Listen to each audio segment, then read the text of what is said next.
It is the debut edition of the Picks and Parlays version of the famed Tailgate Party, which goes back to my score phone days. I've done it in a couple other places, avenues here on the internet, but now the Picks and Parlays is powered by the great WagerTalk.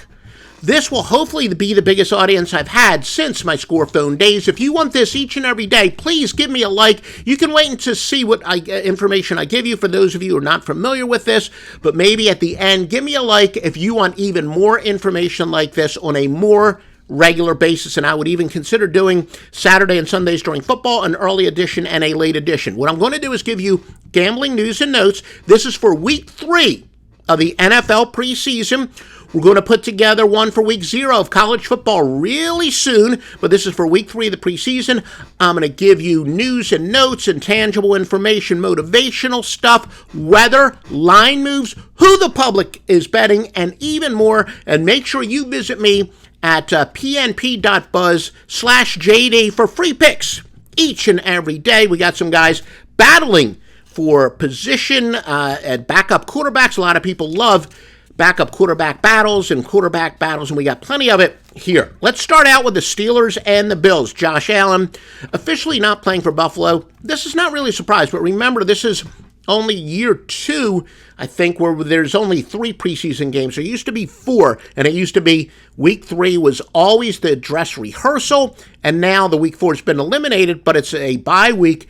Last year, there were some starting players that did play. Are there going to be some this week? Well, make sure you stay tuned, but it was verified Josh Allen will not be one of them. Kyle Allen and Shane Buechele, big battle for the backup quarterback in Buffalo, and I know a lot of people love it when there is a quarterback battle for either the first or the number 2 spot. Pittsburgh, they're going to focus heavily on Drew Aller and Will Howard. The two both are trying to bounce back from rough weeks last week, so they'll both be pretty motivated. Combined for only 144 yards, passing with 2 interceptions and 4 sacks. Aller is definitely the higher priority as far as being developmental. A lot of people think that Aller is one of these guys who could be a great dark horse, a breakout player. Theory being he's somebody who underachieved in college, where in the case of Franklin, a lot of people thought he was a great recruiter, wasn't necessarily a game coach, and now that Aller is playing for a different coach, he could possibly break out.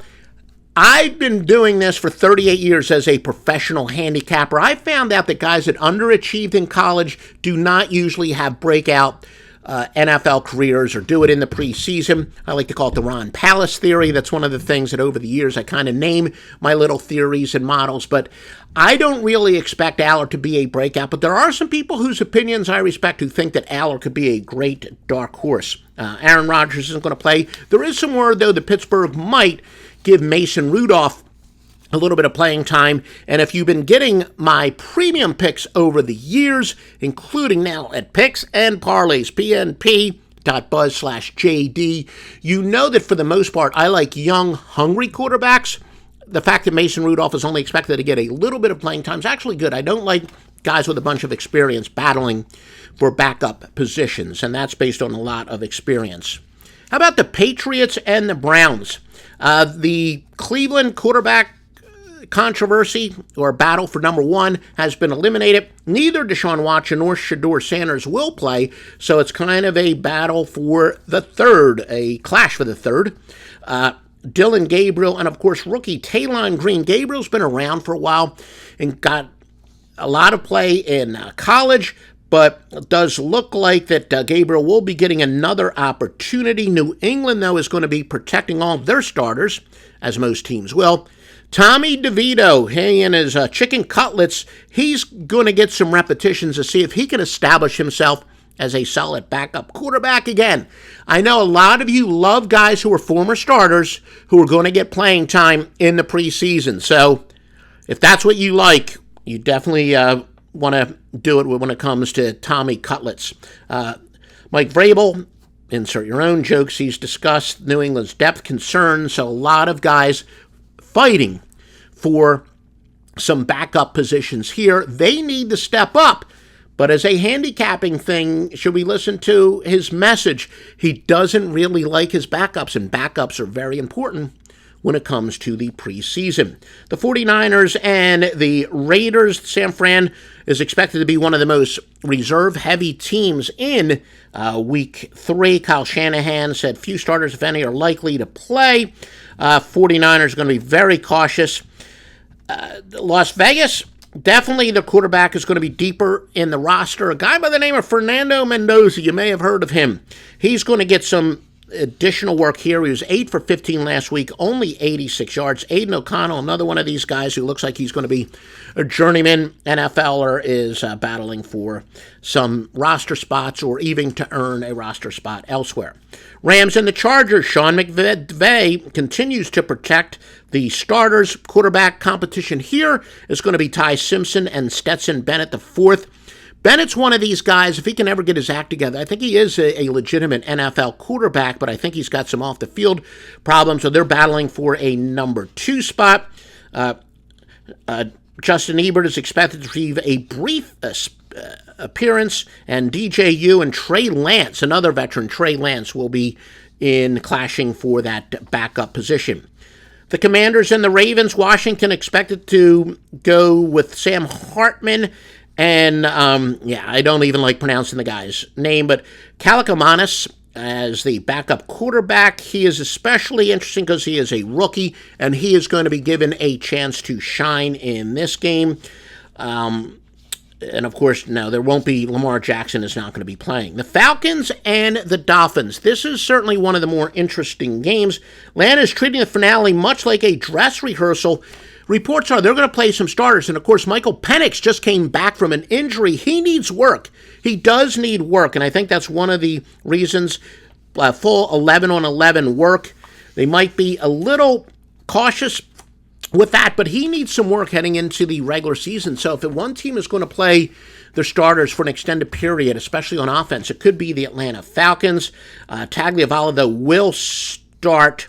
And then Cooper Rush and Jack Strand, who's been great, who just had a great game 2, is expected to get some playing time. Saints and the Cowboys. Tyler Show will get his first preseason action playing behind Zach Wilson and Spencer Rattler. Yeah, jeez, come on. That's pretty brutal. Dallas will also, Joe Milton and Sam Howell will be battling for a backup spot behind Dak Prescott. And both are expected to get off of meaningful work. New Orleans, they might be a little pissed following a 34-0 loss. Minnesota and Denver. J.J. McCarthy lost his starting job, of course, to Kyler Murray, which caused a lot of controversy. He's expected to get second-team work with Carson Wentz. Now, again, some of you love experienced starters getting a lot of playing time in the preseason against these rookies. Well, Minnesota would be your team if that's what you're into. McCarthy, of course, is only 23. He's a former first-round pick. One of the great quarterback controversies, in my opinion, certainly been that Vikings. So will McCarthy have a quote-unquote chip on his shoulder? The Lions and the Colts. Detroit's going to protect their starters. Listen to this. For Indianapolis, Anthony Richardson's going to get the first quarter, Riley Leonard the second quarter, and Easton Stick is going to get most of the second half. Daniel Jones not going to play, but again, Richardson is a guy who has struggled so far in his NFL career, can run the ball, and I think that's pretty dangerous, though, in the preseason. It's tough. These running quarterbacks are usually good bets in the preseason. The Bears and the Titans. Tennessee coach Robert Saleh has been willing to give Cam Ward a legitimate preseason work, so he could make it a big appearance here. Will Levis appears to actually now be behind. Remember, he was a starter. He was a quarterback of the future. He now looks like he's behind Mitchell Trubisky. Jeez, talk about a journeyman, Mitchell Trubisky. And so, now, some weather. Here are some weather. You want this information all the time? I'll do multiple parts on a Saturday and a Sunday. Please give me a like. And by the way, Joe Duffy, 14-3 with preseason picks so far. Make sure you visit me, pnp.buzz/JD. Steelers and the Bills. Meaningful thunderstorm possibility here in Buffalo. 15 miles per hour winds, and the gusts could get into the 20s. Possible thunderstorm, so keep an eye on that. Cleveland and Cleveland hosting New England. Cleveland, there could be some rain there. Atlanta and Miami. Miami expected to be about 91 degrees and a 50% chance of thunderstorms on Friday. Have to be honest with you, the Heat, when we're talking about a regular season game or in college football where the starter's going to play the entire time, that would maybe be a factor, a little bit less so in the preseason. All right, let's look at some of the biggest public consensus plays in terms of tickets. New England, the Rams in San Fran. Biggest money bets, Atlanta, Arizona, Detroit, and Seattle. I got 2 free picks for you, and I've alluded to them, so why don't I give you briefly a free pick, the 49ers and the Raiders under, but that total's dropped a little bit at 37.5. I don't like it at 38. I would like even more, and if it can go back up to like 38.5 where it was earlier. But the 49ers and the Raiders under, and then the LA Rams, if you can get them at +3 or above against the Chargers. So the Rams and the 49ers would be my 2 official free picks. Again, do you want more information like this? College football, NFL in multiple parts in the basketball season. Give me a like and get Joe Duffy's picks at Picks and Parlays.